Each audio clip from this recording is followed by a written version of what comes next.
Real life ಜುದಾಯಿ 1.5 ಕೋಟಿ ಹಣ ಪಡೆದು ಗಂಡನನ್ನೇ ಬಿಟ್ಟುಕೊಟ್ಟ ಪತ್ನಿ.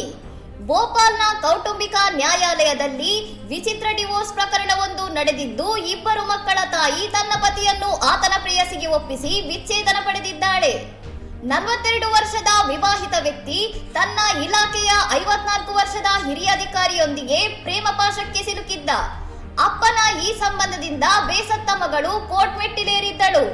ಕೌನ್ಸಿಲಿಂಗ್ ವೇಳೆ ನಾನು ಮಕ್ಕಳನ್ನು ಪ್ರೀತಿಸುತ್ತೇನೆ, ಆದರೆ ಹೆಂಡತಿ ಜೊತೆ ಇರಲಾರೆ, ಪ್ರೇಯಸಿ ಜೊತೆಯೇ ಬದುಕುತ್ತೇನೆ ಎಂದು ಪತಿ ಹಠ ಹಿಡಿದಿದ್ದ.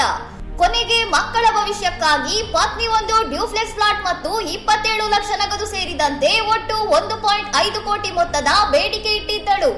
ಅಚ್ಚರಿ ಅಂದ್ರೆ ಪತಿಯ ಪ್ರೇಯಸಿ ಈ ದೊಡ್ಡ ಮೊತ್ತವನ್ನು ನೀಡಲು ತಕ್ಷಣ ಒಪ್ಪಿಕೊಂಡಿದ್ದಾಳೆ. ಹಣ ಹಾಗೂ ಫ್ಲಾಟ್ ಕೈ ಸೇರಿದ ಮೇಲೆ ಪತ್ನಿ ವಿಚ್ಛೇದನಕ್ಕೆ ಸಹಿ ಹಾಕಿ ಗಂಡನನ್ನು ಆಕೆಗೆ ಬಿಟ್ಟುಕೊಟ್ಟಿದ್ದಾಳೆ. ಇನ್ನಷ್ಟು ಸುದ್ದಿಗಳಿಗಾಗಿ ನೋಡ್ತಾ ಇರಿ ಸೌರಂ ಟಿವಿ.